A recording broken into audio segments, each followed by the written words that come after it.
no stopping, no nothing all the way to the end. Run far to sun, that's where I want to be. Big head schedule and no one but me. Santa Cruz River used to be big and mean. Now it's mostly dry, nowhere to be seen. Wanna have some fun, you know that's the goal. And if I get bored, I'll skip on down to Mexico. Head to Tucson, Arizona, where the skies are so blue. And French people always know your name. Oh, there was so be there's one season all year long. Be the perfect climate to finish up this song.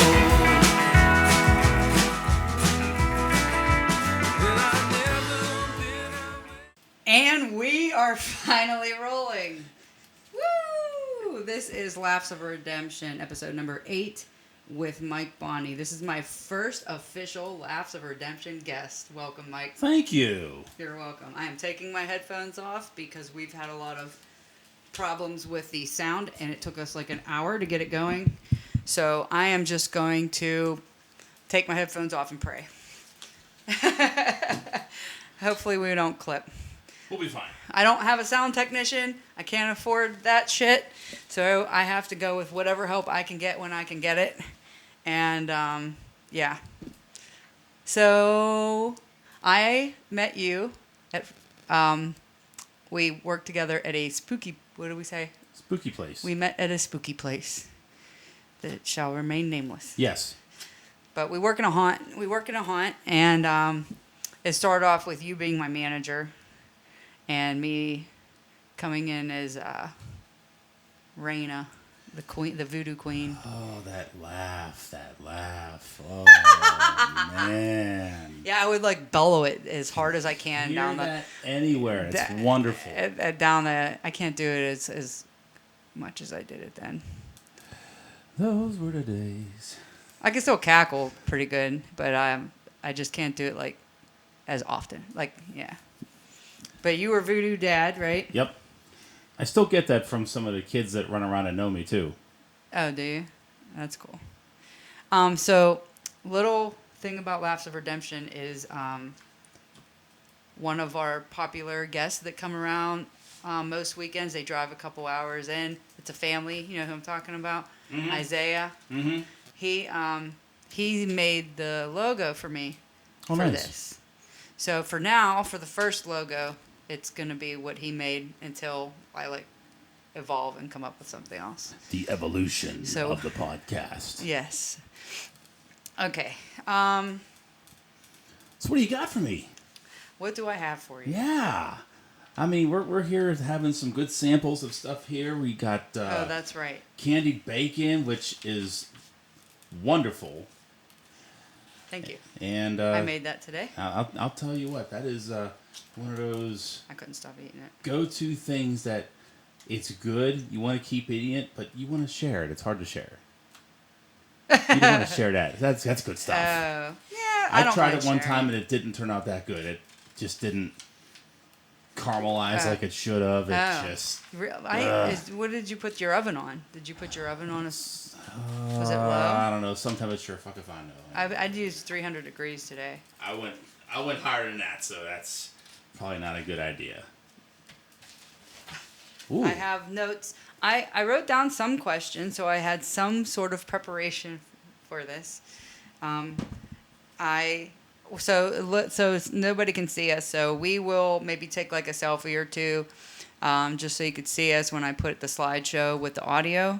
But on the table, I have my skull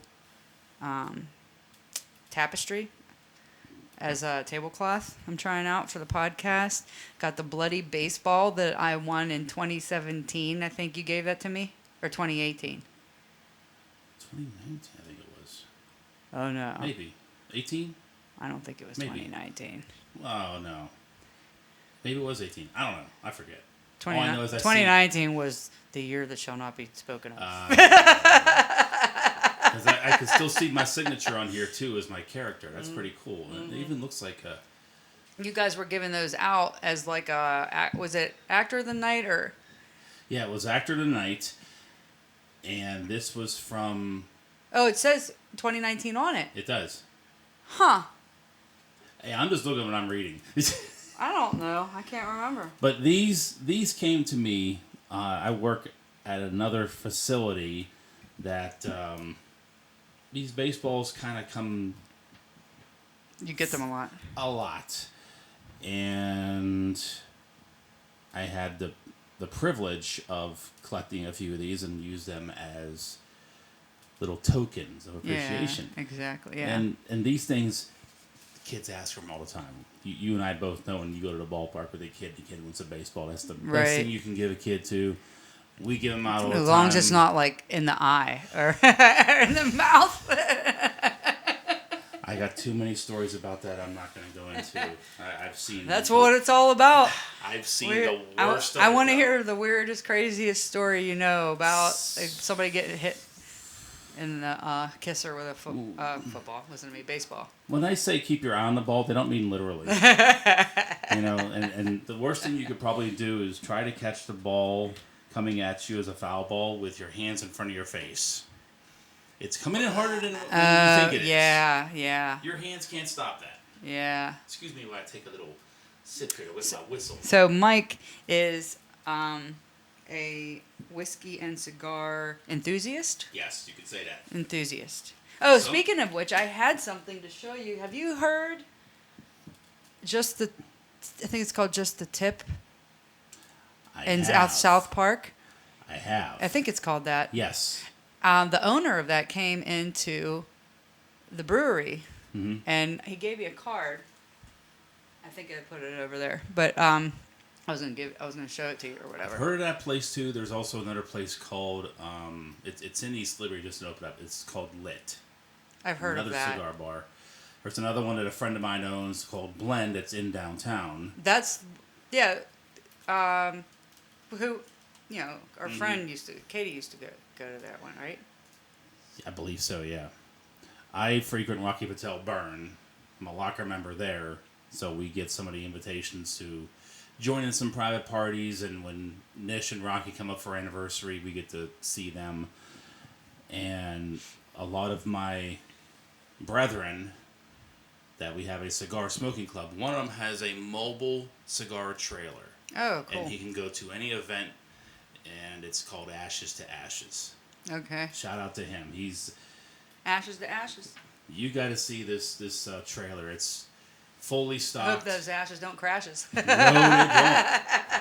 ain't. That's good. He drives sober, right? He drives very sober. It's very good, but he's fully insured, fully licensed to have the trailer. He can sell through the state too. He has a license to do the sales. Yeah. And it's a good time. You get to sit down and relax, have a drink if you want to bring your own drink. You can buy a cigar from him, and he has a TV in there too. You can watch the game. Oh, you mean inside the trailer you can hang out? Or does he have like a pop-out thing? It's like a 15-foot trailer, that's like a utility trailer. Oh. He just converted it into a cigar lounge. Huh. I'll show you the pictures. That's later. awesome. Yeah. Oh, would you be able to send me? Would I be able to? Would he care if I use? You don't have to send it to me now, but no. Like later on, we'll put it up Absolutely. when we're talking about it. Did you always just smoke cigars, or did you like smoke cigarettes before? I never smoked cigarettes. Never, not never once. Did. Not one cigarette not ever. Not one cigarette. Ever. Not Never even like drunk at a party. Nope. Nothing. When I was 18 years old, a friend of mine, he brought these cigars. They were called Fuentes. Otero Fuentes. That was the first cigar I smoked. Fuente. Yes. And he said, you have to try a Fuente. It's really good. Monte Cristos are really good too. I said, well, give me that Fuente. And the key thing he told me was you never inhale a cigar. Right. Never. And I had that, and I was hooked. Yeah, okay. Here I am turning half a century, and look at me now. Are you going to be 50? This year. When? I don't remember when your birthday is. So my birthday's on Christmas. Oh, on Christmas. Yeah. Oh, hence the beard. Yeah, man, I could be Santa, that's for sure.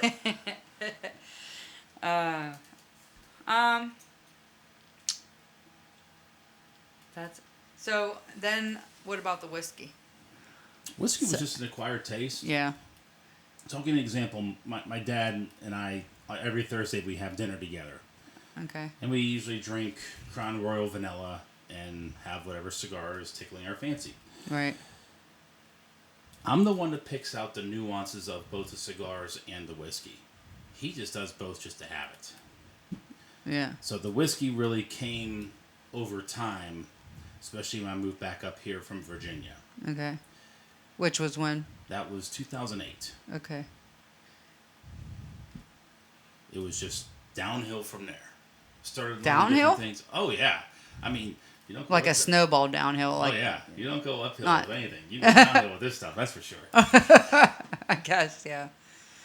But different. Ron kind of White. things. Ron White's rolling. Well, he quit drinking. Yeah, he did. Yeah. But AA's for quitters. So I think the 12-step program, as I have a frog of whiskey in my hand, I think the 12 steps is a great program. and all kidding aside, that too, if there is a problem, then yeah, that's a good way to seek help. If that's what you feel you need to do to better Right. your health and better your life and better everything in your relationship, then by all means. Well, Me saying AA's for quitters, that's a complete joke. no, I know. Yeah. I know. I knew you were To be joking. clear. The but- laughter kind of, Absolutely. but- definitely. I knew you were kidding, but I was just bringing it up because I use the 12 steps for, like, because they have like 200 plus different types of anonymous things. Sure. So they have like family anonymous, codependency anonymous, overeaters. I did overeaters anonymous, but I didn't do it like, I didn't do it off like an orthodox way. I had just me and my cousin, and we used the steps. So through that and through other people that I know that do go to meetings like twice a week, 3 times a week or whatever, and just interacting with them and how they deal with things and learning about them. Like there's a lot of things that you can take away from that and just utilize parts of it to help you figure out not just alcohol and drugs and like an addiction per se, but problems in your life or like behavioral type, like I wouldn't say you're addicted to a certain behavior, but I guess in a way you could say that. Like if you are always finding yourself in, I don't know, shitty company or something like that. I don't know. I can't think of a good one right now because the whiskey's talking. I'm sorry to hear that. I can't think of a good example right now, but I think most people would know what I'm getting at. Do you know what I'm getting at? Well, like different problems or defects that you have, you can use those steps and use the things that they teach to help you figure your shit out. Look at some of the people that have deaths in the family, divorce, Yeah. tragic things in their life, loss of a job. I mean, how many people, I would say back in May, that got laid off, not just locally here, but across the country. Mm-hmm. That's another thing that AA could be very useful as far as their steps is concerned to help you get through those things and not crawl in that. Have you ever gone to any meetings or done any of that stuff or experienced any of it? Nope. I went to a Nar-Anon meeting and an Al-Anon meeting. And it was, do you know what those ones are? Yeah. So for anybody who doesn't, Nar-Anon is like people who have friends and family who are addicted to narcotics, and Al-Anon is people who have friends and family that they deal with closely, that they have to deal with the addiction of the other person they're close to.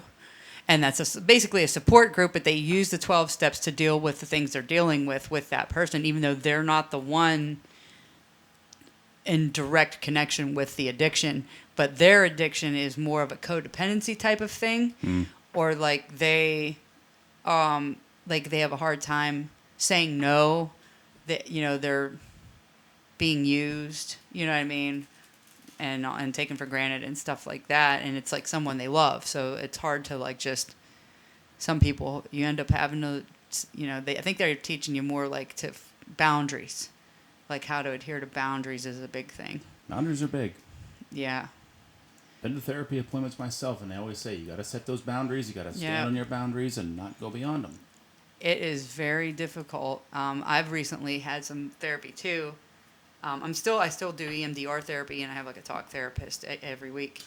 And but yeah, setting boundaries was a big part, and I've had to do that recently with some people in my life that I'm close people, and it's hard. It's weird whenever you finally, when you didn't know how to set boundaries before, and it's like 40 plus years, then all of a sudden you're like, I'm setting some boundaries. It's like drives everything in the dynamic of the relationship with the other people like completely out of whack, and they don't know how to handle it. There's no power there. They don't know how. Yeah, there's no power for them. There's no control for them. They don't understand why can't I keep talking to you the way I kept talking to you? That's Why almost can't like I keep? a narcissist, though.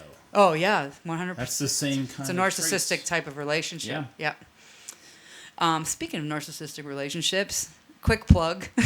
My friend Tanya Bezier, she owns Impart Clarity, and she is an amazing narcissistic trauma-informed coach, hypnotherapist, and brain spotting therapist.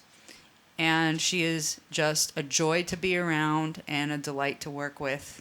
I did like one brain spotting therapy session with her, but she's a dear friend of mine, and I love her, and she is awesome. So if you need help, she works with mostly women, but if you need help, if you are stuck in a relationship you're ready to get out of, or if you're stuck in a work relationship, any toxic relationship that you're ready to get out of, she is definitely someone to go to. It's not like an official, like where insurance would cover it, so it's outside of that realm. But look up Impart Clarity on the internet and check her out.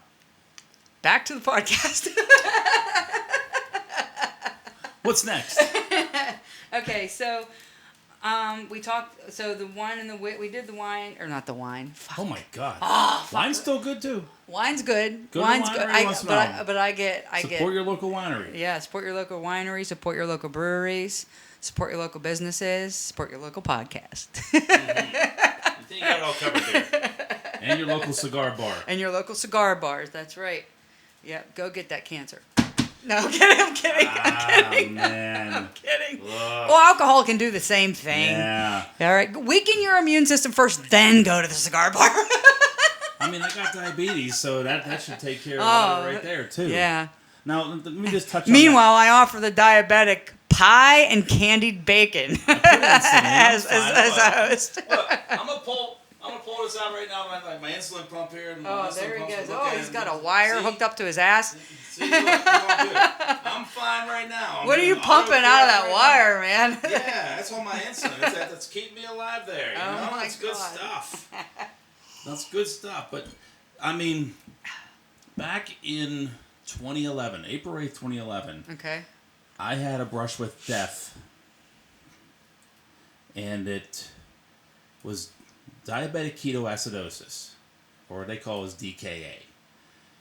What I was told that my A1C was so high that I had acid going through my blood. It was slowly shutting my system down. My A1C was 14.4.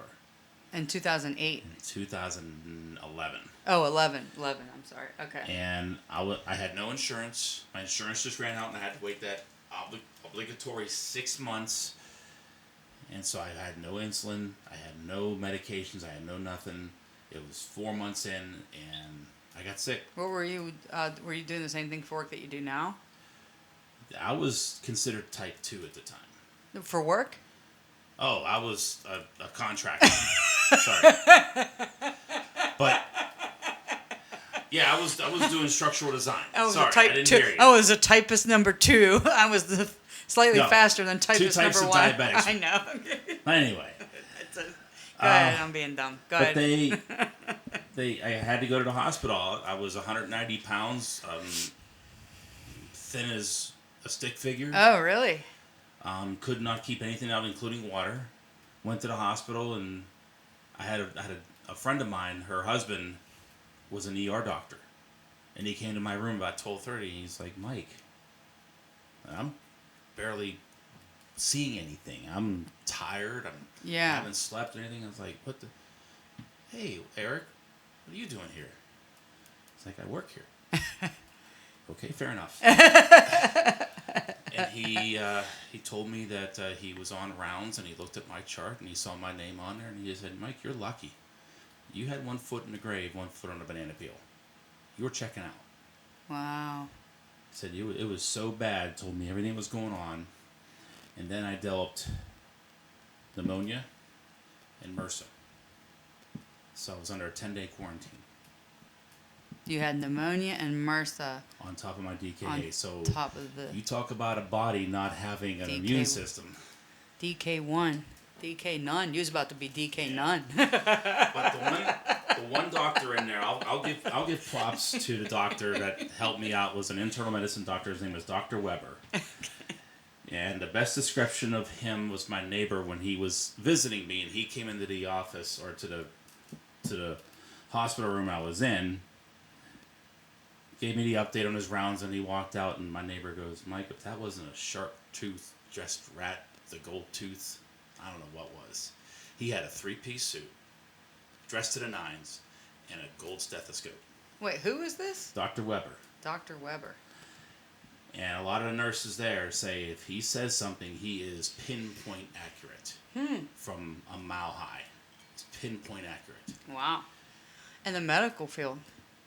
That's a long needle. He knew his stuff. He knew his stuff. And I had a chance to thank him when I started working for UPMC. I actually got to see him and helped him with a device. And I said, you're Dr. Weber. He was like, of course I am. He said, of course I am. Told him the story, and he's like, how you doing? Yeah. I'm here. Yeah. I'm alive. I'm on 2 feet. Did things change for you? Did any kind of like mentality change for you? Oh, yeah.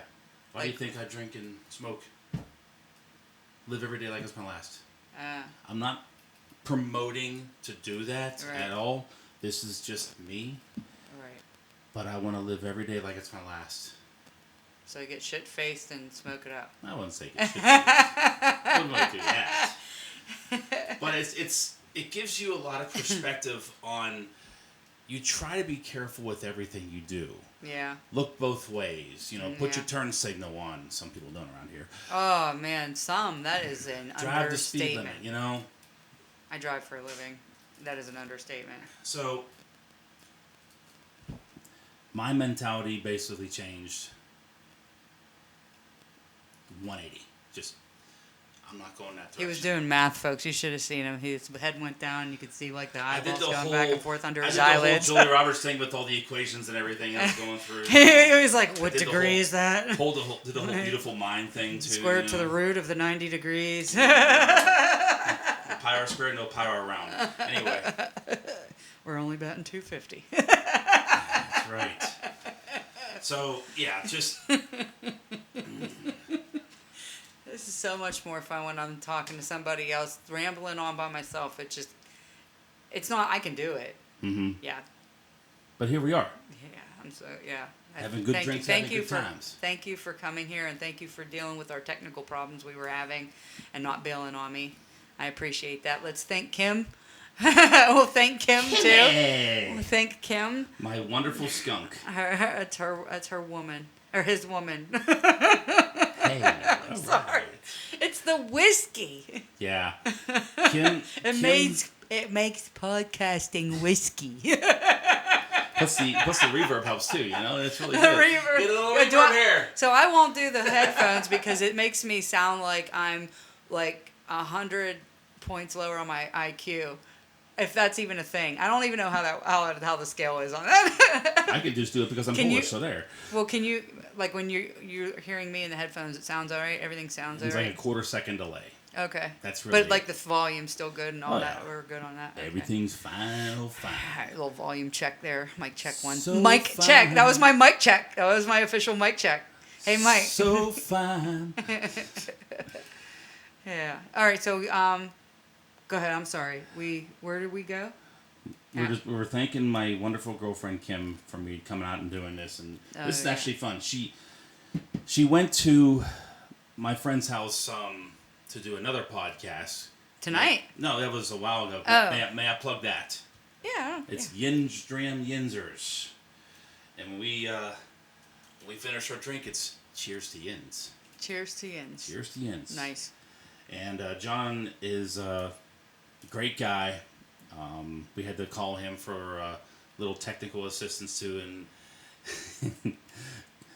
his son Connor, he's a wonderful guy, and his wife Lisa too. Yeah. They're wonderful people. But he does a lot of whiskey tasting. Is that like tasting over like a bed of knives or something? Whiskey. I'm sorry. That was. Go ahead. Sorry. I was trying too hard. I was trying too hard. The podcast we did, it was a blind taste test of 5 different whiskeys to find out whiskeys or bourbons, and we didn't know what it was, but we would do the answers later. And they were good. I actually bought a bottle of one of the whiskeys we tried. Oh, it was that good. Wait, where was this? I'm sorry? This was at his place. Oh, at his house. Yeah, he does a lot of remote podcasts too. He'll go to... Does he just use his phone? Because I was going to do a live one. He does a lot. He brings all this. He brings the equipment. Oh. I forget who his partner is. Well, you see what we went this. through tonight, so But, that wasn't... oh, yeah. That's not happening with me yet. But great guy. In fact, we're going to do a podcast with this Crown Royal Blackberry and the Blackberry Bird Dog. Yeah. That has some bite. Some bite. The bite. Dog, the bird dog with the bite. Yep. So I'm looking I had forward some to really that. good ones when he first got here. I can't remember what I was saying though. It's the good puns. Yeah. I was like 3 for 3 when he first got here. I don't know what happened. You're after doing that. well. Anyway, this isn't puns of redemption, even though I do love them. It's good. I love a great bad joke. What else do you have for me? What else should I talk about? Oh, here? I know what you're getting at. You want to talk about being a Freemason. Yes. Okay. So first, I think you mentioned your dad was a Freemason. My stepfather is a Freemason. He is actually the past Right Worshipful Grand Master for the Pennsylvania Freemasons. His term was 2 years, and it was in 2023 and 24. Wait, 22 and 23. And what was his title? He was the Right Worshipful Grand Master. Right, what? Right Worshipful. Oh, worshipful. Yeah. That means you can worship him? Nope. Okay. It's just a title. Because it sounds like you're saying worshipable. You're hearing the echo. That's like Worcestershire sauce. That's Worcestershire sauce. Worcester. Right. It's Worcester. I used to say Worcestershire. Worcestershire. As far as wow, that's fantastic. You're cut off. That's it. You're done. You're done. I am done. I told you. It's a good thing you're not driving. I am not driving anywhere. I'm staying home after this podcast, and then Mike's driving home. But the reason I'm being so silly is because this is the first time that I've ever had any alcohol during a podcast. So bear with me, everyone. Hey, we're training you right. There we go. We're going to do this right. Yeah. So, go for it. To the Freemasons. Yes. It is a fraternity. Mm-hmm. It has a lot of charitable philanthropy values to it. Like any college fraternity or sorority, they do things for charity. The one that my stepfather did was for the Widows Guild. So if a Freemason would pass away, his widow would be taken care of. Oh. We would give them a check to help with their needs. We also have what is called Masonic villages, that anybody that has a need to retire and have any kind of specialized care, there's a place that they can go to. It's all paid for. Oh, wow. Yeah, so the Freemasons help donate that to still that. exists now. Still exists. And there's different villages. There's one in Swickley. There's one in Elizabethtown. There's a couple more around. But, and I'm sure you've heard of the Shriners. I've heard of the Shriner clowns. Yes. Yes. I actually have a picture with some of the Shriner clowns from a gig I did as a juggler. Like one of the very few. I had like 2 juggling gigs. To be a Shriner, you have to be a Mason. You know what? I think I heard that or read that somewhere. So it is now, and this is the biggest fraternity in the whole world, right? This is all over the world. And there's like, I was reading a little bit on it. I can't remember, like 4 million? Well over. Over 4 million. Or is it, yeah. Billion. Is it 4 billion? Really? Because it's worldwide. Right. I forget what the number is here in Pennsylvania specifically, but I think it's like 250,000. My uncle was a Freemason. Hmm? He passed away in 2014, and I found out after, because I met a lady at the gym in 2007, and I started helping her, and me and her became friends. She's older than me, and at the time I was like in my late 20s. She was in her 50s, and I introduced her to my uncle, and they dated for a while. She told me he was a Freemason and had like meetings and different things and stuff, but he never talked about it. But it was more of a secret. There was like more of a secrecy back probably when he joined it, huh? Because he would have been 62 when he passed, so he was born in like the 50s. There is a big misconception of Freemasons holding secrets of the world and holding this Illuminati power, and it's not true. You've seen National Treasure that have everything that's done with Freemasons, just going and finding the treasure. The true treasure is in your heart. Right. Oh, thanks, Mike.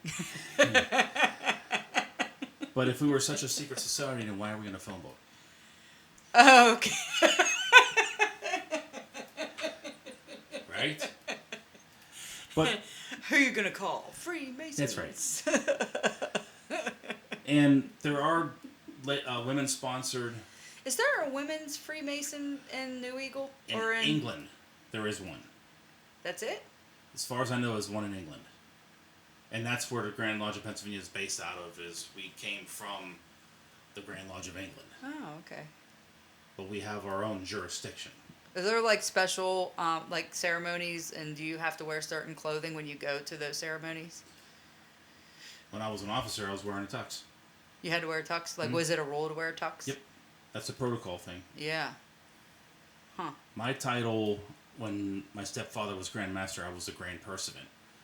And I called myself the Grand Lodge Bouncer. Because I could say you could come in or not. Oh, okay. And they gave me a sword. That was very nice. I love the sword. Oh. It's a golden sword. A golden sword. For a bouncer. Yeah. Could you imagine going to the clubs and there's a guy at the door with a You should see the other sword I had. You should see the big long sword I have in the house. So let me continue to touch on that. Don't spill. Yeah. Hey, don't spill. It was just the tablecloth. So the ladies' organizations, Eastern Star, Order of the Amaranth, and White Shrine. Okay. The Order of the Amaranth is Masonic sponsored, and their specific charity is for juvenile diabetes research. Okay. They are the ones that originally funded the insulin pump. What I'm wearing today. Oh, the They wire in your that. butt. Yeah. Wire in my butt. It's not my butt. I know. It looks like it is when it comes out of your pocket. I'm connected to the network. Eastern Star. There's probably a microchip in there, like watching everything your ass sees. There's plenty. That's why my clothes are on. Anyway, the Order of the Eastern Star, their charity is service animals. Oh, they provide service animals. Yeah, you didn't know that, did you? The Freemasons provide the service animals. That organization specifically helps with the service animals. Oh, okay. The donation, the training. Kim and I are going to be joining that in October. Oh, that's cool. She's in it with you? Or is she considered like a wife of a Mason? She has to have a Masonic connection. Okay. Because we're not married, it's not a connection with me. She has a great uncle that was a Mason. We found his paperwork and it's legit, and we have the approval. If my uncle was in it and I had something that proved that he was in it, then I would be able to. You can go into Eastern Star or Amaranth. What would I be able to do? Go into the Eastern Star or go into the Amaranth, either one of those two organizations. Amaranth? Yeah. What's the Amaranth? That's the one for the Juvenile Diabetes Research Charity. Okay. White Shrine, that's basically the Shriner women, but I haven't gotten too far into it. Yeah. But there are so many independent bodies within Freemasonry. There's the Scottish Rite, the York Rite, the Tall Cedars, the Commandery, just a whole range of different things you can do. Yeah. I belong to the York Rite, the Scottish Rite, the Shriners, and each one has their own charity. The Scottish Rite has the... Now, is this right, R-I-G-H-T or like W-R-I? R-I-T-E. R-I-T-E, right, okay. Scottish Rite's charity is the dyslexia centers. So we provide tutors and education for children with dyslexia. I have some form of that, but I don't know what exactly, which one it is. But so they do that. Yeah. So it's a whole bunch of charitable things that we help out with. So what made you want to do it? Like, what inspired you? Like, was the attraction for you to join? Well, I was actually in a youth group that was called the D-Malay. It is a youth group for young men ages 11 to 20. Okay. And they do all the charitable things too. And some of the young men, my nephew, for example, who was very shy, very soft-spoken, didn't want to speak to too many people. We got him into D-Malay. He's public speaking in front of 200 people. Huh. It gives them leadership skills. Oh, that's nice. We tell them you have to plan your term. Right. Any fundraisers, any meetings, any charitable things that you have to do, you have to plan it. We're not going to do it for you, but we're here as sounding blocks, the advisors. Right. So you have that. And if he has questions, you can answer the questions, but he has to do all the work. You have to do all the work yourself. He does the work. For the events. There's 2 young ladies organizations, the International Order of Rainbow for Girls and the International Jove's Daughters. Both are separate as far as their organizations, but they still have the same goal in mind. And do you have now? Tell me if this is a myth or not. You have to have a religious belief, or you have to believe in a higher power of some kind, in order to be a Freemason. You have to have a supreme being. Which same, right? Mm-hmm. Supreme being or higher power. So it's almost like going to an AA meeting, but it's just like a little bit different. We have. They encourage drinking with the Masons. No. I'm kidding. I don't know if they we do have that. a few brethren that have taken their obligations on, I think it's the Torah, the Jewish. Okay. And someone had the Quran. Right. It's your supreme being. And what is forbidden inside the lodge is anything that relates to politics or any opposing religion that we disagree on. We just welcome all religion. So it's not a religion. It's just your belief system. Yes. Yeah, as long as you have a belief system. Yes. Yeah. Politics are forbidden. Right. Oh, okay. You keep your politics outside or in your house. It is verboten. Verboten. What, is that something that they say there? No, then it's just German saying verboten. I know Scheiße because I used to play Battlefield, and somebody just told me what that meant. It meant shit. Mm-hmm. I didn't know that. I just thought it was hilarious, and I never looked it up to see what it meant. I just recently found that out like a week ago. So it's a great organization. I love being a part of it. I like doing the things with them. Completely love that organization. How long have you been one? I've been one since 1997. 1997. That was the year I started at a local amusement park. That was my first job, 1997. Yeah. Where are we at here? I just want to see how far in we are. We're only 38 minutes in. It feels like longer because we were prepping. Yeah, That's all it was. Prepping. Prepping to make sure it happened. Yeah. Prepping meaning we couldn't figure out how to get it to work. how to get the volume to work. Yeah, I'm so glad it's working. What else do I want to ask you? I know you have cigars and whiskey on there. I do. So okay, so you like pairings. What's your favorite pairing of cigar and whiskey? Like, and is there a science behind it, or is it just personal preference? It can be both. Yeah. The one I think that I've paired the best was it was a cigar called a Kentucky Woodfire. Ooh. It's a very smoky, for lack of a better term, Right. spicy cigar. And I say that, obviously, Like it's a smoking cigar, it's cinnamon smoky, it's stick, fine. Like But, smoking a cinnamon stick like- in a fire. no, just like a wood fire. Yeah. So you Like get a cedar wood. campfire. Yeah. Well, like the different woods give off different flavors. Very oaky, very Ah, just pepper spice. okay. And I got it to where I was pairing it up with a very peaty scotch. And the one I got close to was this Johnny Walker Silver Label. Very, very peaty. La Frega is also another one that's very peaty. It has a lot of just smoky notes when you just hit it on the nose. Right. Just to smell it, get it through your palate, then you taste it and you feel that smoke. My main concern when I do pairing is that I don't want to overpower one or the other. What is it going to pair up with? If I have a mild cigar, am I going to get something that's going to be very, very strong? No, I want something. You mean the whiskey wise? Yeah. So if you want a mild whiskey with a mild cigar, or if you have a very smoky, very strong tasting cigar, you want a harder whiskey. Yes. I mean, it's not really a science involved in it. It's a lot of nuances with the cigar, with also what you're going to have. So, Like, does food take part at all? food can, Okay. but that's, I mean, we've all seen Bar Rescue. Science behind the bars of food pairing with drinks. Right.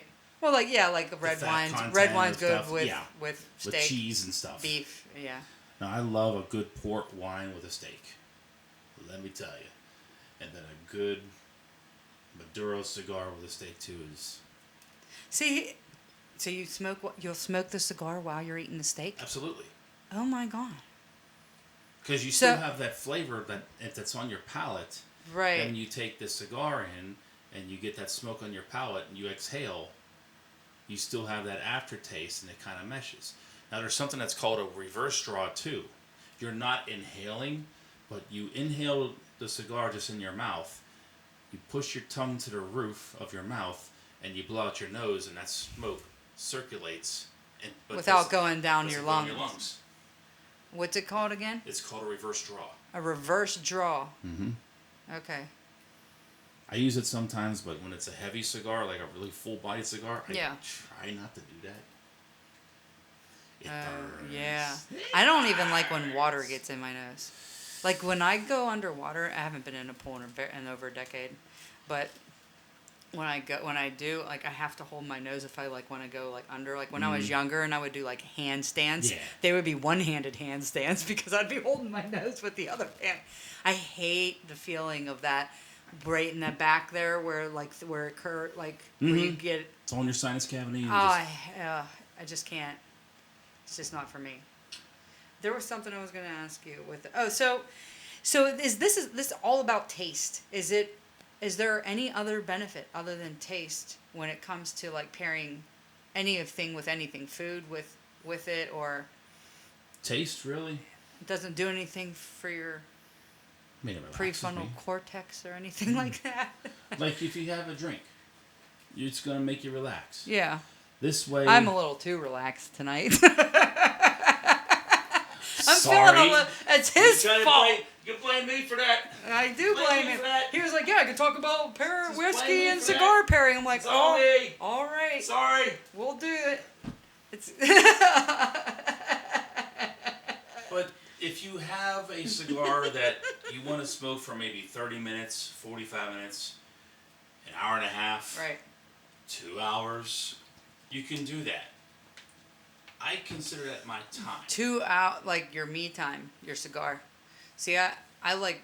Well, I haven't been doing it as much, but I ride my bike. That's my me time. Well, different. Each I have a their whole own. lot of little different things and hobbies that I like to do. What I like is But I get it. when I go down to my mom's It's like your place meditation. in Fort Myers. Okay.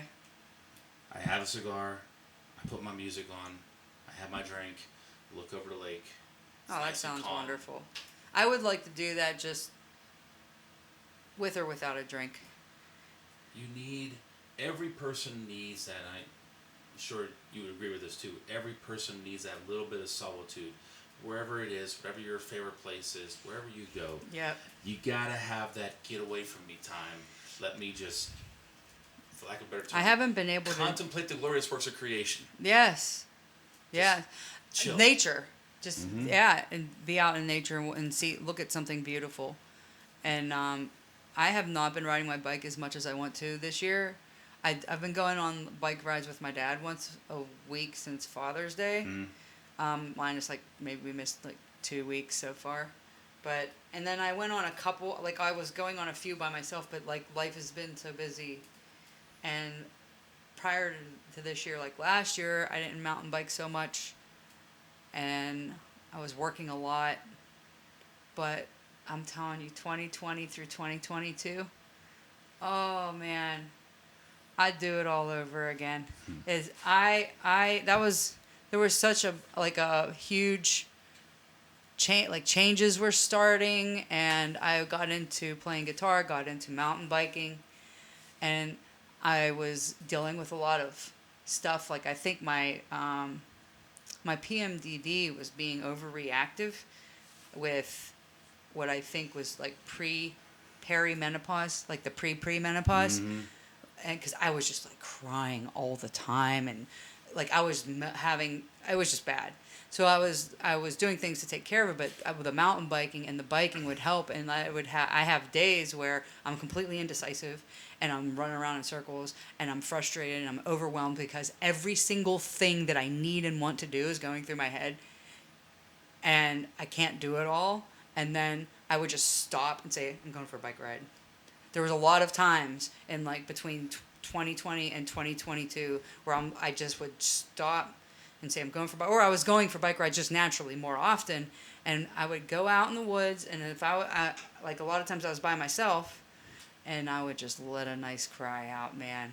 I would just like right in the middle of the ride, I'm exhausted, I got the cardio going, and I'm doing something I enjoy, and I'm in nature, right in the middle of nature, and I would just like let it out, and it felt great.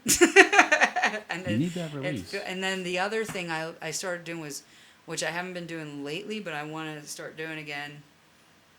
I fell out of it a little bit, was meditating.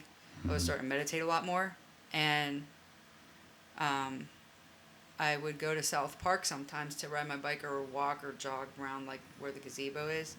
And there's a spot. You know where the gazebo is in the middle? You know where that walking trail is, that paved walking trail? Yeah. The fitness trail or whatever.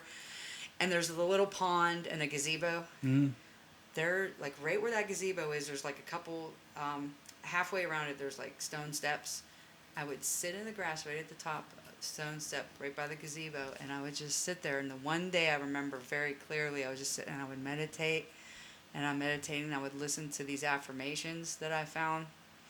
And I felt so at peace.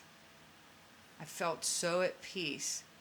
And I'm sitting there with my eyes closed, and I'm listening to the affirmations, and I'm just paying attention to my breath. And I happened to open my eyes, and this lady and somebody else was with her walked by, and she looks at me, and she goes, "You look so peaceful." And I was like, I feel that way too. Like I do feel so peaceful. That moment was so great. I've only had like a handful or two of like those moments where like really truly like feel relaxed. Have you heard of the vortexes they have out in Arizona? There's one in Sedona that Kim and I went to.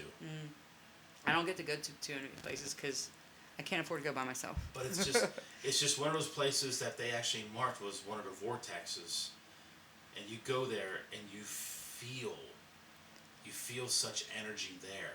There's like a real positive energy. There yes, really is. My talk therapist. I'm gonna take the tablecloth off. My talk therapist told me about Sedona, and that there's a lot of people that go out there and they feel being out there, they feel better. I think that's what you're... The lighting out there... The D3 must be on point. Maybe, yeah. You got to go get that D in Sedona. All the lighting shines down. So that way you can see all the stars at night.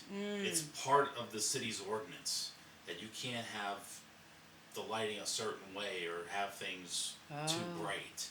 Wow. So fluorescent lighting and different things would be... Mm-hmm. That's good. But it's so beautiful up there. Yeah. There was one rock that we saw was called the Snoopy Rock. Soupy? Snoopy. Oh, Snoopy. Yeah, looks like Snoopy on the... Oh. Yeah, and then from Lucy's the Peanuts. over here. No way. There's so many rock formations, they all have names. And that's also where Lucille Ball had her house, and the Wrigley twins bought it. Who? Wrigley twins. The Wrigley Wrigley Gum. Wrigley's. Oh. Those the two twins that usually go in there. They bought her house. You mean the Wrigley twins that were in the commercials? Yes. No shit. The girls. Mm-hmm. Double, double your refreshment. Yeah. Double, double your enjoyment. Oh, no single gum. Wow. Double fresh in your mouth like double mint. Double mint, come on and double it. Double mint, gum. You got it. Woo. That's right. Encore. I'm kidding. All right, onward. Go ahead. Yeah, 2021 was kind of a very stressful year for me, and that's where I wanted to try to find that peace myself. Is that you? Yeah, that was me. Okay. So it was tough. I got through it the best I could. Was that with family or with yourself? That was with myself. Okay. Is that when you went to therapy? Well, I was in therapy way before now. Oh, okay. Yeah, I had to go through my own personal demons, Okay. and in. But I commend you for facing them, because people are so afraid to open up those doors of pain and having to deal with those feelings. A lot of people won't do that, and it hinders a lot of relationships. But go ahead. Well, 2019, I lost my dog Kilts. That was in July. I remember your dog. Mm-hmm. Didn't I meet him? He did. I did. He passed away from old age. His hips were bad, and they found a mass near his colon area. And then I remember the call I got from the ballpark to come to the office, and I went home, and from the ballpark up to the vet on McKnight Road, there wasn't a single red light the whole way up. It was all green lights. It was all green lights. That never happens on McNightmare Road. McNightmare Road. Yeah, I call it McNightmare Road. That never happens. Properly named. And I got up there, and I was able to look into his eyes one more time. Don't make me cry. I cried when my dog turned 1 because she was gonna die one day. I cried when she turned 1. And imagine how many times I've cried since then. Sorry. I wasn't ready for another dog. Yeah. I really wasn't. I couldn't bear it. It's tough. It's tough. You love them so much. So, not to say what's happened between then and late 2021, but I was in therapy for a lot of my own issues, and I got a lot of them resolved, and I'm actually a better person, and this goes back to our boundaries thing. Right. Setting those boundaries, keeping those boundaries, and making sure that you don't exceed those boundaries, because who you're really hurting in the long run? Yourself? Yeah. Yeah. You create a lot of resentment when you don't have boundaries, I think. And then when people don't respect them. But you know what they say about resentment? It's like drinking poison and expecting the other person to die. Right? Isn't that a Princess Bride thing? Is that from The Princess Bride? Where he's switching the cups and they both drink the poison. It's like, I have a tolerance to this poison because I kept on building up immunity to it. Though, yeah, but that's not. Yeah, but you're drinking poison. Oh, well, you're associating it with that scene. Yeah. They didn't say that in that scene. I know almost that whole movie. That's my favorite movie. I knew you would. That's how I was trying to reference right, that. inconceivable. Too. That's right. Low hanging fruit. I'll take that low hanging fruit when I'm hungry. So, but moving on, there's a lot of Yeah. things that happened. It really, gave me a positive outlook on things. Yeah. It gave me purpose. And, yeah, I pissed off some people on the way, too. But you're going to do that when you set those boundaries, too. Yep. You're going to... I was just... I love Jordan Peterson. And he was just on Joe Rogan. Mm-hmm. And, oh, God, what a great episode. It's always a great episode when he's on there. But there was something he was saying. I'm not going to remember it right now. But there was something he was saying in that. And it's in his, book, his 12 Rules for Life book. I'm going to go for the first thing I can think of right now. In one of his 12 rules. Have you ever... You know who he is, right? I do. Okay. And have you ever listened to... I listened to the book. I didn't read it. I listened to it on Audible. I haven't listened to the book, but I'm familiar with his... His lectures and stuff? Mm-hmm. Have you listened to him on podcasts? No, I haven't. Oh, man. Haven't had time to. Yeah. I'm in the car a lot, so I can listen while I'm in the car. But, I'll just be doing stuff around the house, and I have podcasts playing. But there's one of the rules where, in the 12 rules, he talks about cleaning your room. And then it actually correlates. There was a video I saw on Instagram just the other day, and I've seen this synergistic qualities, I think it would be the right way to say it, in between other things I've listened to and read, where when you start to aim up, like Jordan Peterson's all about aiming upward, and when you start setting your self to do that, and you have to make sacrifices you can't do other things, you can't be around certain people anymore. When you start aiming towards your goals or towards your dreams, you're going to have to sacrifice not being able to do other things because they don't go along with your goals. Mm-hmm. So there's a lot of fun things and a lot of people that will end up in an uproar or be mad at you, like you're saying, like have problems with you because you are choosing to go further up a path that they don't see what you're doing. You know what I mean? They don't, what am I trying to say? They don't understand where you're going and why you think it's good for you. Does that make sense? Yeah. Get rid of my demons. Those are the demons that we all have in our early 20s when we're going to the bar. Those are demons. Is it fun? Sure. Well, that's part of it. But I'm just making it kind of an Well, analogy. demons in a way of keeping you away from your goals. Oh, I did so much of that. I think we've all done that too. I mean, I have been in Virginia Beach for 12 years, so that's a lot of demons down there. Oh man, I didn't even need Virginia Beach. Just being downtown and being in the South Side and being in the Strip and everything every weekend. There's demons there too, that's for sure. Well, it kept me from focusing on things that would have made my life better. I was just focused on it's good to be in the moment, but I was focused on in the moment just out having a good time. Sure. We all do. Drinking and not drinking. Sometimes I would drink and sometimes I wouldn't, but I loved going out and dancing. I loved being around, being in that atmosphere. And at the same time, I did want a relationship, because I never really had a healthy one yet. I'm searching for that right now. Hopefully, I've been searching for it for a while. But I worked on myself a lot too, so that I can work towards having an emotionally mature relationship with somebody and things of that nature. And as part of me wanting that in my life, in order for me to feel like I can move forward and grow, I had to set boundaries with very close family members, and then really dig my feet in recently this past winter, and I have to keep it that way, I feel, until I feel like I'm in the place I need to go. Not that that's the end game per se, but I need to get to a certain place so that I can then be able to stand within myself more sturdily. Is that the right word?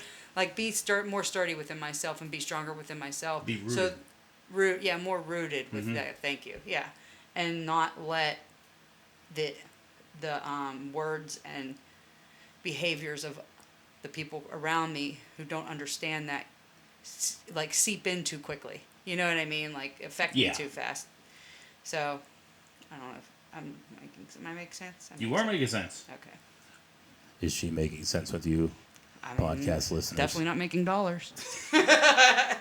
This is all for kicks and giggles, and hopefully It's good stuff. you like it. And like my setups, I know it's just... I could be... You know when Theo Vaughn started? He started in his closet in L.A.? Yeah? Yep, just sat in his closet. First episode.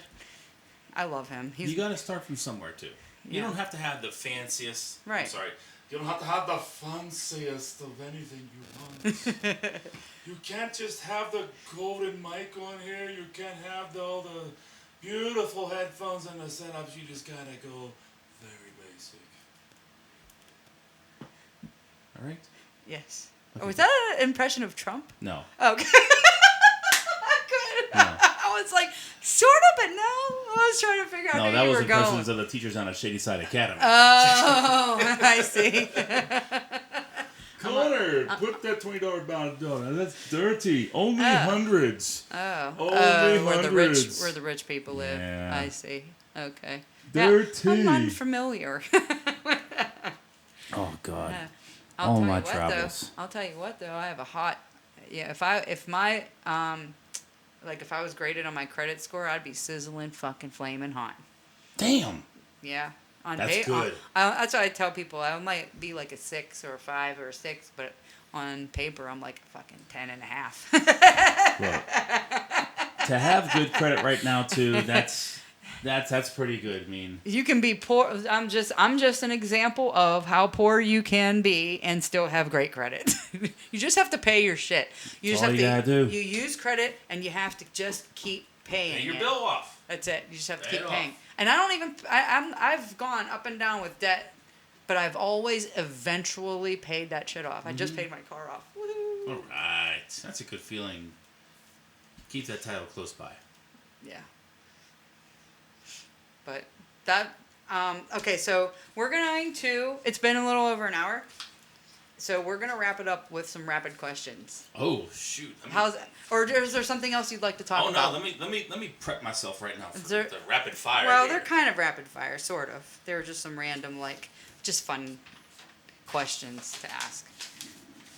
Are you scared? I'm not scared. Don't be scared. I'm not scared. It's alright. Top 5 favorite bands. MIkeBahney's top 5 favorite bands, and go. God, top 5 favorite bands. So, Well, let's just say the top 5 you can think of right now, because I know there's... top 5 I can think of right now. Ailstorm. Ailstorm. The shirt I'm wearing. I like right the now. shirt. Yes. Yeah, I know we have a little bit of a different... You have like a taste of music that's like a little bit more darker, harder than Yes. mine. This is the Pirate Metal Drinking Crew. So That is so awesome. they have a big rubber duck on stage.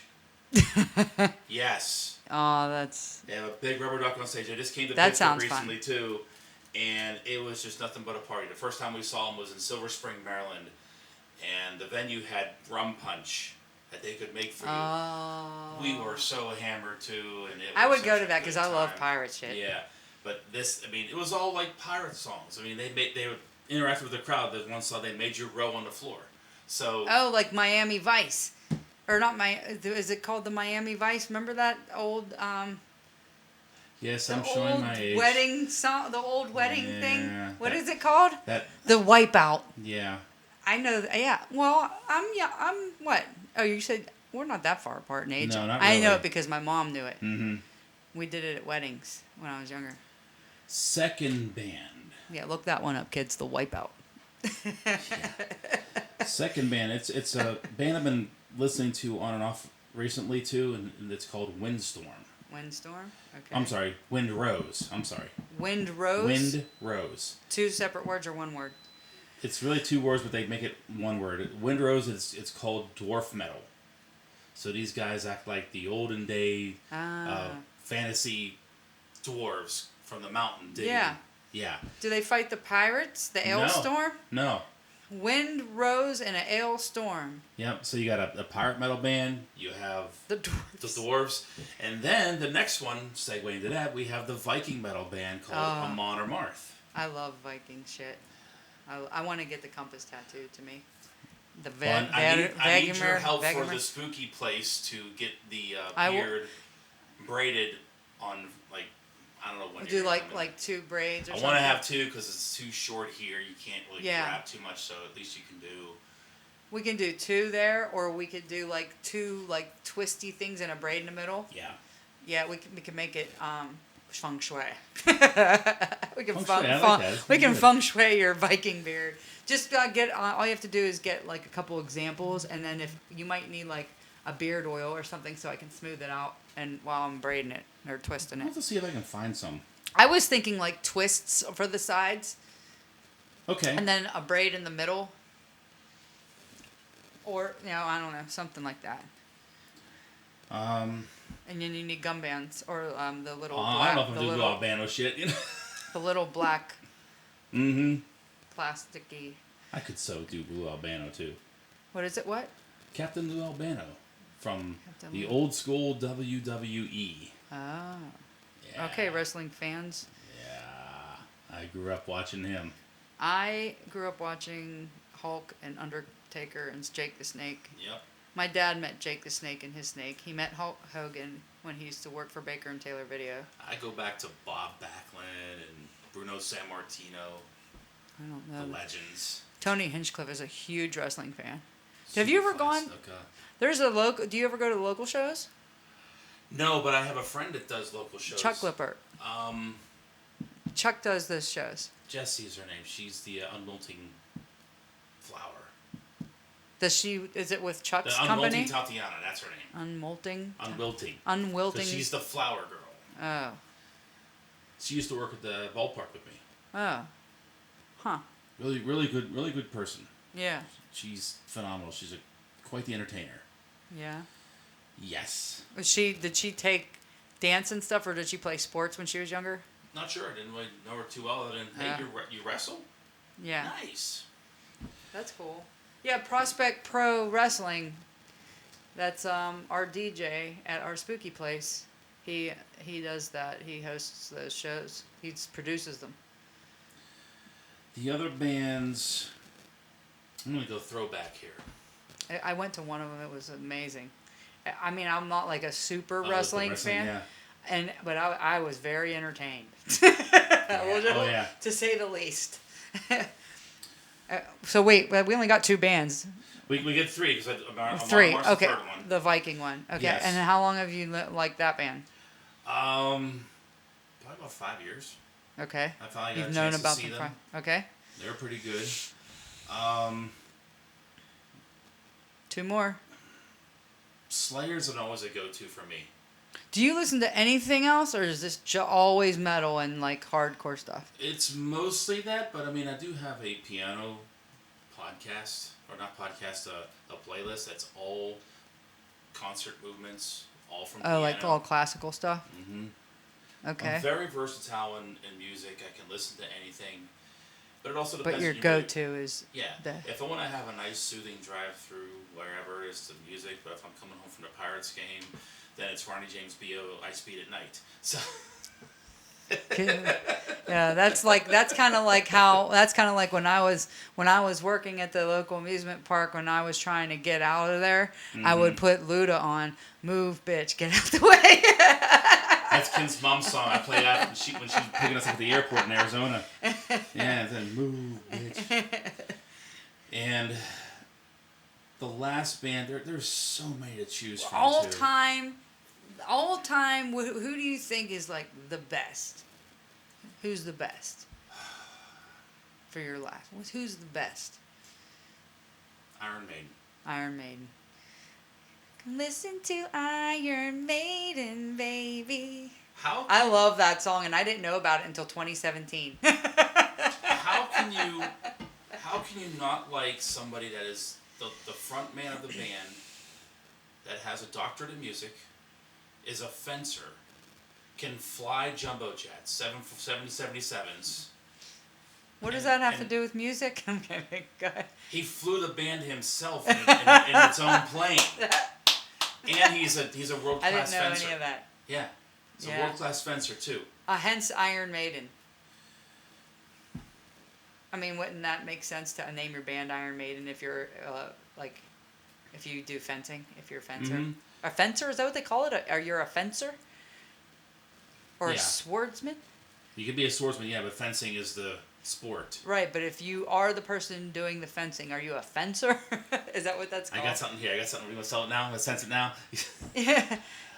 But some of their music, there's one that's called the Empire of the Clouds on Defense.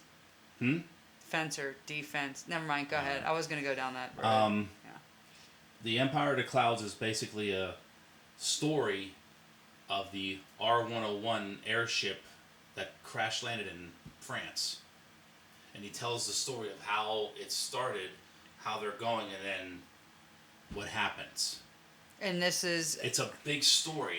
And the story is what? Iron Maiden? This is an Iron Maiden thing? It's an Iron Maiden song, but when he writes the music, he composes and writes the stories around things. Oh, I see. Another one is Rhyme of the Ancient Mariner. It's a book that they wrote a song on. Nice. And my English teacher played it for us while we were reading the book. Oh, that's really cool. It's awesome. It's when you can take... Where did you go to school? I went to school I graduated from Franklin Regional. Oh. But I was in Plum for 9 years. Oh, so where were you born? I was born on the north side of Pittsburgh.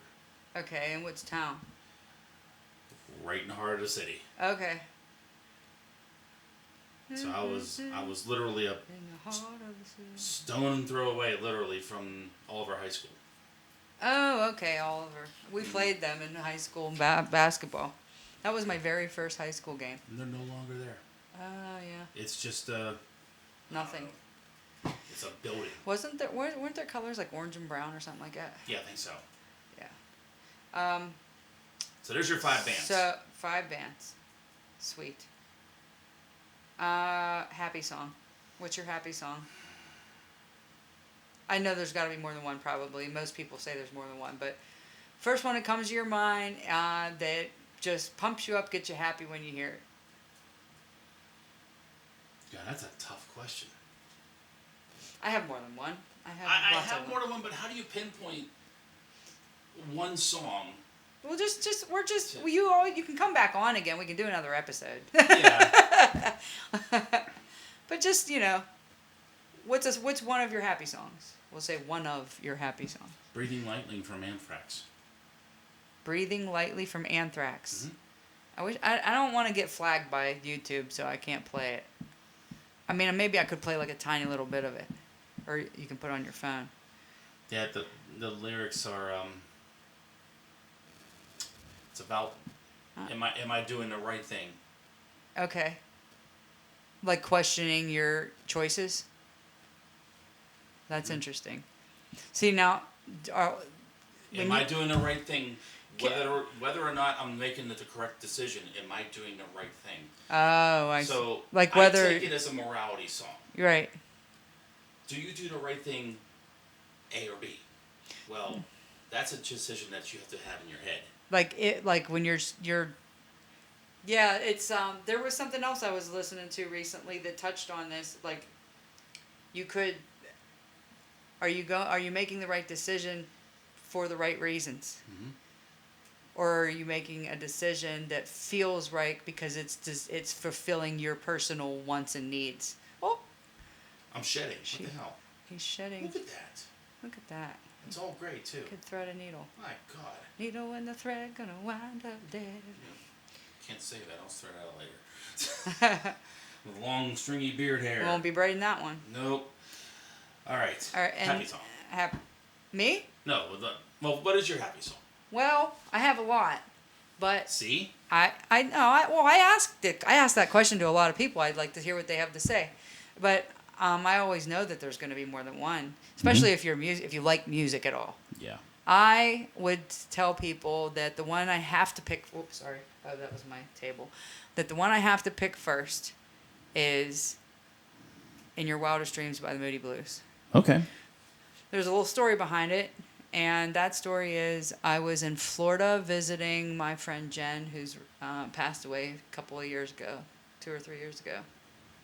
And I was visiting her back when it was my 25th birthday. And we started our night out. We go to this bar. There wasn't a lot of people there. And the song came on. And I was like, oh my God, I haven't heard this song. I love this song. I haven't heard this song in forever. And Jen goes, yeah, that's the Moody Blues in Your Wildest Dreams. I said, oh yeah, huh. So my mom happens to call, like right when the song's playing or when it's still on or when it just ended, and she called to say happy birthday. And I said, Mom, for some reason I decided to tell her. I was like, this song came on, I haven't heard it in so long, Moody Blues in Your Wildest Dreams. She goes, oh, I was at their concert when I was pregnant with you. So ever since that birthday, every year, that's my birthday song. Wow. But when I listen to the song, a lot of the lyrics like resonate with me. A lot, yeah. So that's one of my top ones. I like Island in the Sun. That makes me happy. But then there's other ones, different genres. Yeah. Yeah.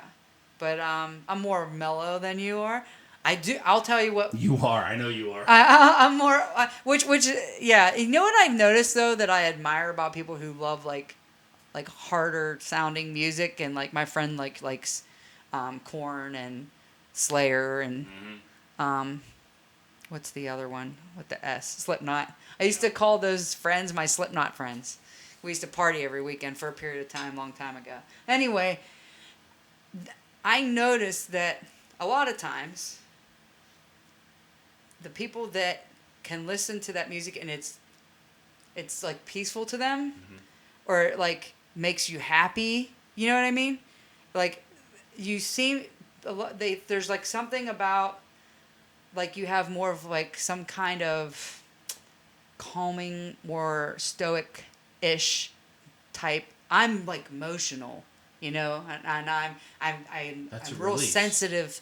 I'm real sensitive to like a lot of energies around me and all this stuff. So for me, when I hear something that's chill and vibe, it brings me to that. You know what I mean? So like it meets me in the middle where that I think brings you. Does that make sense? Like it actually calms me down afterwards, because to me, a lot of heavy metal is the release of that pent up frustration. Yeah. You get that out of your mind. You just put it away, and you're like, all right, now I'm good. Yeah. I'm ready to go. Let's do this. This is my pregame. I had a rough day at my first job. Now I'm coming over here and I've had this. I'm good. Or if I go to Rocky Patel Burn and they have the 80s music on, they're playing some stuff on there. I'm having my cigar. I'm pre-gaming. Not worried about anything else. That's behind me. Getting ready for what's forward.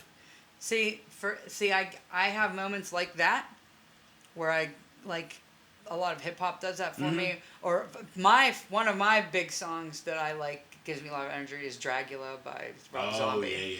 Yeah. I know that's like older and it's like probably very typical. But I like that song a lot. And Living Dead Girl's not bad. And there's a few others, but that I just love the way Dragula hits, and I pump it, and so I get that part. But I'm also somebody who doesn't sometimes I hold things in, but a lot of times I don't. So I get myself on the opposite end of what you're saying. Like I personally get myself I get worked up because I am releasing it all, and it's like all there, and it might come out in different emotions, and I feel like I'm going through all the feelings and the frustrations and stuff. So for me, I need something that after going through all that pulls me back into a calmer state. And for me, I'm doing that part that you're saying the music's doing for you. You know what I'm saying? Yeah. You have to find that song. NSF. Oh, is that? Did you ever hear of Psycho Stick? I don't know. We'll just play a little tiny 5 seconds. Find a part. Oh, I don't know. I don't want to get flagged. We don't own the rights to this music, and I'm not making any money off of any of these podcasts anyway. Here's the start.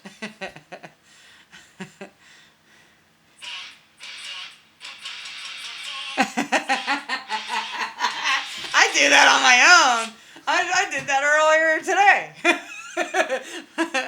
You should hear me talk to Imagine Dina. that as the whole song. Yeah.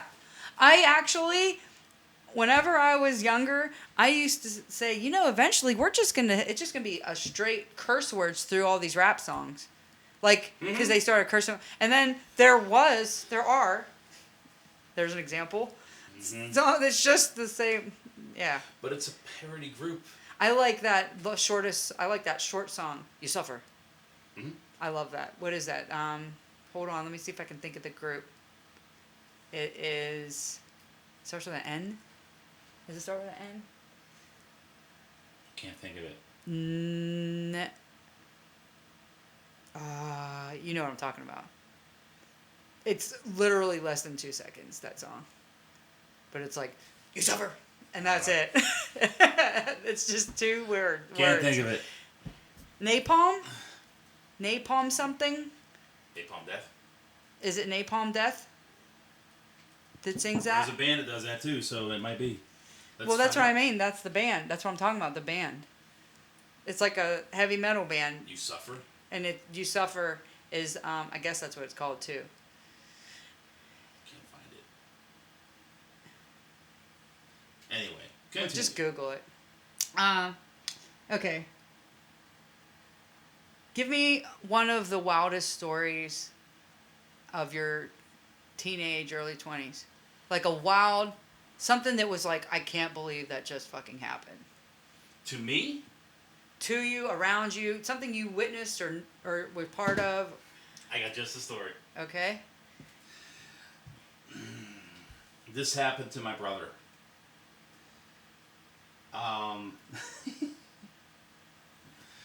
So my mom and dad are divorced. I was going to stay with my dad for the weekend. How old were you? I was probably about 14, 15 years old. Okay. And my brother drove me in, stayed with my dad for a little bit, but he was going to come home. He's older than you. Yeah, he's 2 years older than me. Okay. He was driving from his house. My dad lives up in the North Hills off of Jack's Run Road. And he decided to come the one way down, I think it's Brighton Road that goes to the north side. Yeah. Down Jack's Run, up the hill, then whatever. Mm-hmm. And he actually wrote a paper on this and got an A on it. Make sure you're close to Yeah. that. Okay. I should have said that a long time ago. I can still hear. Oh, you're good. You're Yeah. the one. Yeah, mic check. Okay.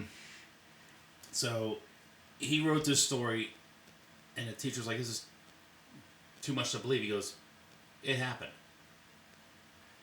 He was driving on Brighton Road through the north side, Right. and you go do a couple of red lights here and there, and he went to a red light, and there's a car in front of him, stopped. This girl comes walking to the car in front of him. Then another girl comes walking to my brother's car. He had a 78 Monarch. Walks over to the car. She's trying to talk to my brother. He's like, "No, I'm just trying to go home. I'm not even 18. So he drives away. Hookers? Okay. He shook Don't his want- head I yes, don't, everyone. I don't want to give it away. He's not giving it away. Just never mind. We'll keep listening. The next light he goes to, car comes beside him. Guy gets out and walks over. "What's wrong with my woman? Don't you want her?" All hell breaks loose. 2 guys start coming out of the car with guns. What? Towards my brother. Slams into the drives, peels out. They follow him through the north side, get on the parkway. Start going to the parkway. How are you going to force someone to buy a hooker? What the fuck is It was the pimps. Yeah, I know that. Obviously. They I want to know know. why they turned down their best woman. They drove beside him. Because somebody doesn't need a fucking They were hooker. trying to run him off the road. So he got off at Oh my where God. the Penn Hills Plum exit is. Yeah. And of course, we know the back roads there. We're living in Murraysville at the time, too. Right. So he goes through all the back roads. He loses them. Okay. Gets home safe. Tells us the story. Right. Was he like panicked? Was he? I think he was a little panicked. He was a little scared, for lack of a better term. like in shock. But it's like, I got a story that you will never believe. Yeah. And then he told us this, like, and my stepfather wanted to find the guys. Hell, oh yeah. Okay. We couldn't find them. My dad even tried going down the street every once in a while just to see looking for guys with guns. Okay. Yeah, my dad. Go ahead, Dad. Yeah. My dad, he's Tom Bonnie. He'll do anything. That's okay. He'll keep telling us that too. That he's what? He's Tom Bonnie. He can do anything. Oh, okay. Okay, Dad. Hey, that's nice to have a mentality like that. But that was old school mentality Yeah. from somebody that was born in the boomer era. That they didn't put up with anything. My dad doesn't have that. They just, my dad's not like that. He didn't grow up like that. It's like, you wanna play around? You wanna say something? Come here. Yeah. They settled it like that. Nowadays, you're worried about someone carrying a weapon. Yeah. I told you I almost got attacked in the South Side, didn't I? Yeah. Yeah, that was fucking crazy. I talk about it on one of the episodes, so I won't go through the whole story. You can check out one of my episodes. Please do. I forget which one it is. It might be number 5. Please do. Please like and subscribe. Yeah, hit that button right there. Like and subscribe. That was the best story I had. That's crazy. That is insane. How are you going to be like, why don't you want to buy my hooker? Like with guns and like, and then high speed chase it through a city because somebody didn't want to buy your hooker, dude. What if he's married? You know what I mean? Like, or he's just like not even 18. He was just a kid. Yeah. He was just a kid. Just a kid. Just an innocent kid. That's like, remember in How High? Did you ever watch that movie with Red Man and Method Man, How High? No, I haven't. I lived under a rock when I was married the second time, remember? Well, it came out like, I don't know, I was in my 20s. And they were smoking in the car and he like waves the weed and like, there's a scene where he's like, Method Man's like waving the weed. I forget which one it is, Method Man or Red Man. He's waving the weed at somebody, and then he holds a joint up to him, and he goes, peer pressure, peer pressure, peer pressure, peer pressure. That's like waving a hooker in front of somebody. Yeah. With a gun to their head. Boundaries. Yeah. They definitely don't know what boundaries are. Just saying. Okay, so what's next? Instruments. Have you ever played any? I play an alto saxophone. Ooh, do you still play? I still have it. Do you play it? Last time I played it was probably about 4 years ago. Were you just picking it up as a one-off thing? Or no, I actually played in the church. They wanted me to play it. Okay. I played tenor saxophone, and I still have 2 of my grandfather's accordions. Oh, wow. And they are in mint condition. Wow, that's nice. That was one of those. He has a master's in music for accordion. Oh. I mean, he's been passed away since 97. Right. But that was the one thing what? I told my dad I wanted those because he was the one that showed me them and said, you should keep these. Yeah. Yeah. Beautiful. Yeah. Oh, I bet Still they're work. worth something, yeah. I can't find one damn penny that's worth something. Like anything old that I kept, it ain't worth shit. I tried sending stuff to that Golden. Oh. I tried sending pictures of like some of my cards. Like I have some rookie cards and like some old like basketball, baseball, hockey, whatever. And I sent some pictures of those. No go. And then I have like a bunch of old coins. I think one of my oldest ones is like 1880 something, 1889 or 1886 maybe. I have a 3-cent piece. A 3-cent piece. I have a Hawaiian dollar. Honolulu dollar. It's gold. Yep, I got a 3-cent piece. Yeah. Where's that? What year? I have to look at it. From America? Oh, yeah. America. America. From America? From America. Okay, so Eat let's steak see. and drink whiskey. So we know you grew up in Pittsburgh. I was going to ask you that. If you can go anywhere in the world. 2 more questions, and then we're done. If you can go anywhere in the world, money doesn't matter, and for a month, where would you go? The Rhine Valley in Germany. Rhine Valley in Germany. What is Rhine Valley? Is it a city? It's a river that goes through Germany, and it has a whole bunch of castles in the Black Forest. Oh, that's really cool. I mean, you can... You're German? Yeah. Okay.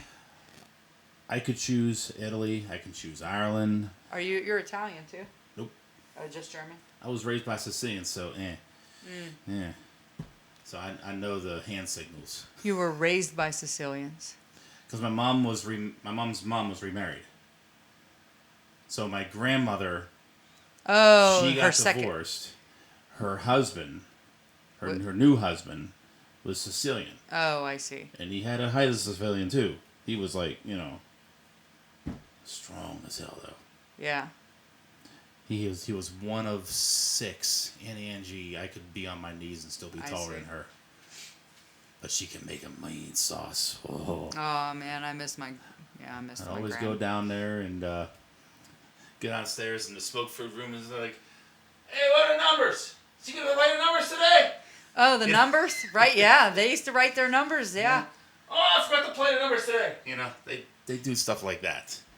Smoke-filled room, they'd have pasta and they do the 7 fishes for Christmas Eve. They do that? They did it all. I never did the 7 fishes, but I never did that, but I'm not crazy about I was bacala. happy with the rigatoni, so. We had like a rigatoni night. My mom's sister did it, ravioli night, I'm sorry. We had a ravioli night for a long period of time. We don't go anymore. There's been a falling out. Mm-hmm. But, and I guess maybe they just stopped doing it, or just stopped inviting most of the family. But anyway, I don't know what happened, but it stopped. We haven't done it in a while. Mm-hmm. But for a long time, good 10, 15 years, we were doing ravioli night, and they would make homemade ravioli. And her father-in-law, my uncle's dad's sauce and meatballs, those meatballs were I love my Graham's meatballs, and I can make her sauce and meatballs almost to a T, and I love it, and it's a whole different type. You know what I mean? Like, every sauce has its own. Mm-hmm. You got your thicker ones, and then you have your sweeter ones or your savory ones. Anyway, thinner.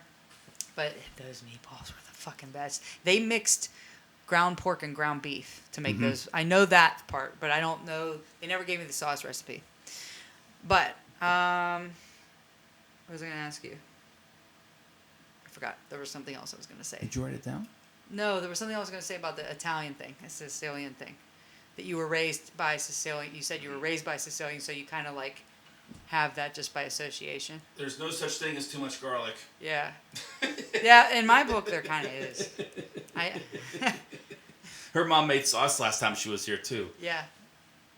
Ah. Oh, nice. Oh, because Kim's Italian. Yes. Okay. Awesome. Yeah. And caught her one time too. There was something we were looking at and watching the video, and she's like, "That's not authentic." The motion was 2 hands doing the whole thing, and she just kind of looked and crossed her eyes. She puts her fingers with her thumbs. Yeah. Why is she backing off? So what if you're doing that? That's just it's like I looked over and your like, blood. That's gotcha, your blood. babe. Yeah. I'm so sorry. I'm like, what? You're Italian, okay? What are you apologizing for? Yeah, and here I am. It ain't like she put the Malloy on you. It ain't. And then she just goes. You know what the Malloy is? Yeah. And you have to get the evil eye to get rid of it. No, but her mom always. We got her a shirt that it says on the front of it, "Get the fuck out of my kitchen." Oh, nice. And on the back it says, "Don't even think about it," with a wooden spoon. Yeah. On the back. And so, my gram I only got it one time my whole life, but my cousins got it more because I was like the only girl. They got the spatula. They got the spatula. I broke the spoon. Yeah, I bet you did. Yeah. Yeah. I broke the spoon. She broke it on you. Kim, yes, she did. Kim is going to get a shirt that says "Wooden Spoon Survivor." Nice. I like that one. That's good. That's a good one. Last question. Mm-hmm. What is something about you that? What is there something that you could tell us about you that most people don't know?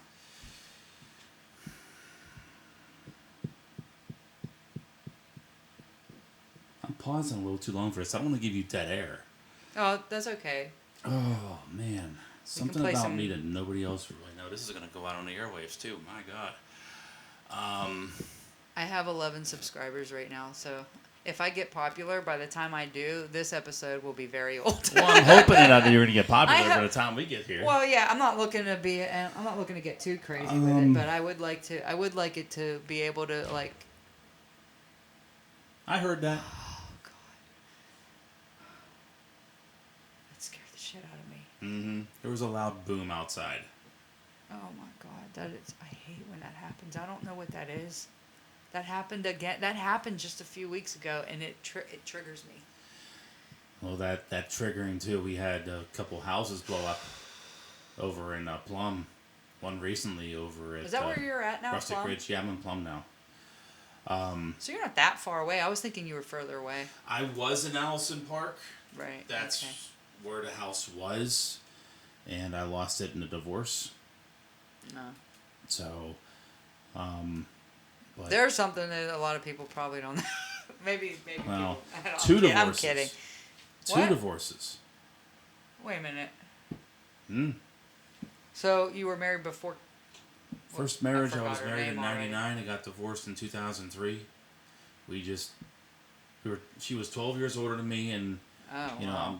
she's remarried and she's happy, and that's all I wanted. It was just a mutual thing that we really thought that we knew what we wanted when we got married, and then it just didn't happen.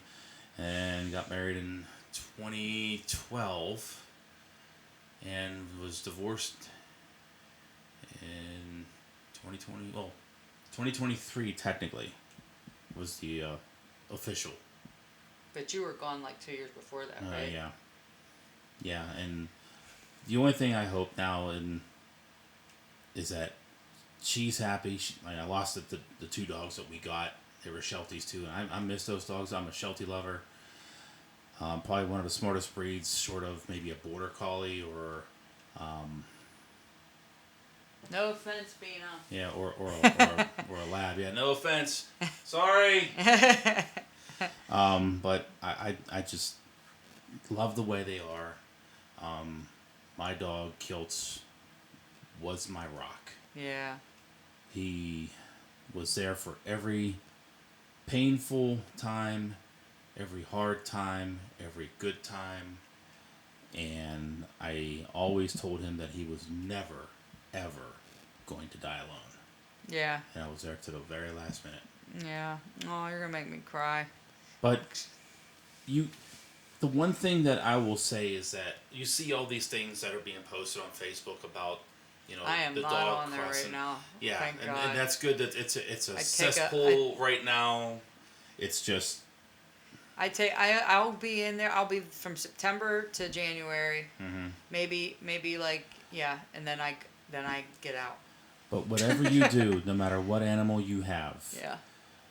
do not abandon your animal at the very last hour. Yeah. Never do that. They want to see you. They don't want to see a stranger. They don't want to. They're looking. They're for looking you. Like, where are you? Yeah, where are you? Yeah. You are my entire life. You're my entire world. Oh, you're Last gonna thing make you me want to cry. do. But this is another thing that made me stronger in therapy. Is that, and I'm sorry if I'm making you cry like this, but it's just. Oh, you're right. I just love my dog so much, and I don't ever want her to go away. I know, we all do, and you're doing everything for her as best you can. Let her chase deer sometimes. That's fine. I love when she she'll come chases back. the deer. But, no, she knows. She goes right to the border of our thing. But I'm such a strong advocate to taking care of the animal, and God help those miserable people that just throw pets away. Oh God! You know what? My same friend that I plugged her business earlier in Park Clarity, she's trying to help her friend find a home for their dogs because and we'll keep it respectful, even though I agree with you, but they are retiring and want to travel, and they have two dogs that they're trying to find a home for. It's a black lab named Sarge and a boxer named Harley. They'll find a home. Hopefully they will, because they shouldn't do that's all. They should just be keeping the dog, So, But one last if thing anybody's too. out there that happens to listen to this. One last thing too. Speaking of stories that are unbelievable. Oh well, yeah, something we don't know. Yeah. So. I can't believe you made me cry. I'm sorry, Kim. I love you, but I'm gonna tell this story. Kim's mom lives in Phoenix, Arizona. Okay. She used to foster cats. Yeah. Oh. So now she doesn't do the fostering anymore. And she's down to 9. Down to 9. She had 21. Holy shit. God bless her. And when we go to the house, I know all of the cats' names. I'm just glad it's only 9. And she still feeds a couple strays that come out too. And I've gotten bat in the head by cats in my sleep. I got bit by a cat. And it was both Jen's cats. But like when we were younger, it was Jen's cat, and then when I went to visit her in Florida, it was Jen's cat. And I was sleeping on the couch, and I'm laying there, and all of a sudden, wham! Right in the forehead. He was sitting above me on the arm of the couch. Wham! I locked that cat in the bathroom. Well, that bathroom had a room into a closet that had a door into her bedroom. So I figured, well, I'm just going to shut this cat in the bathroom. Jen can deal with her own cat. It's not my cat to deal with. I want to get some sleep. And she yelled at me the next one. I'm not a person. I'm not going to let this cat attack me in my sleep all night. Sleep. You gotta work in the morning. So there you have it. 9 cats, and because she used to foster them. 9. They have cats. They have 6. 9. We're not gonna say who I'm talking about because I don't. 9 cats. That's a lot of cats. My neighbor across the street was a cat lady, when I was growing up, and the funny thing is her mom was a bird lady. Her mom liked birds and she liked cats. Oh my God. But this doesn't write itself, does it? Well, but I didn't really. Her mom died when I was really young, but she was up to 6 cats at one point. But she would feed the outside cats, so she always had food on her porch. And then we would have to help trap the cats, the kittens, so she could take them to falling timber. But yeah, I would go over her house and play with the cats. There was one that used to crawl up on my shoulders, on my back. And then there was one that was declawed, and he would bite a little bit. That was Rudy. And then there was a kitten she had for a short period of time, and she let me name it Pepper because it had a whole bunch of black spots that's cool on the belly. And then she got rid of it. I don't know if she had to get rid of it. But well, I'm sorry to make you cry. I know. I apologize. Right at the end. See? It was like the cliffhanger, or not cliffhanger. I don't know. It was like the perfect ending, I guess. Ladies and gentlemen, see, we can have all kinds of drama. We can have fun. We can have sadness and suspense here on this podcast. At Laughs of Redemption. And I do have a face for radio, too. Laughs of Redemption. We've had some laughs. We do have laughs. We got a lot of laughs. We've had some laughs, and yeah. But yeah. And for all we've been through to redemption. Yeah. Moving forward. That's right. Onward, forward. Thank you for having me. Thank you for coming here, Mike. I appreciate you. We're going to get you out of here. All the technical difficulty, but that's okay. Yep, we had our candied bacon, and we had our Dutch apple pie, and we had our whiskey. What did we drink? We drank some Crown Royal Blackberry and some cookie dough moonshine. Cookie dough. Oh, that was moonshine? Yeah. Oh, no wonder I started getting all... You're welcome. Yeah. All right, guys. I'll try to keep it light next time. Yeah, next time we'll do something a little wine cooler or something. I'm kidding. Bartles and James. And thank you for your support. All right, everyone. Have a good night. Bye, Mike. Bye.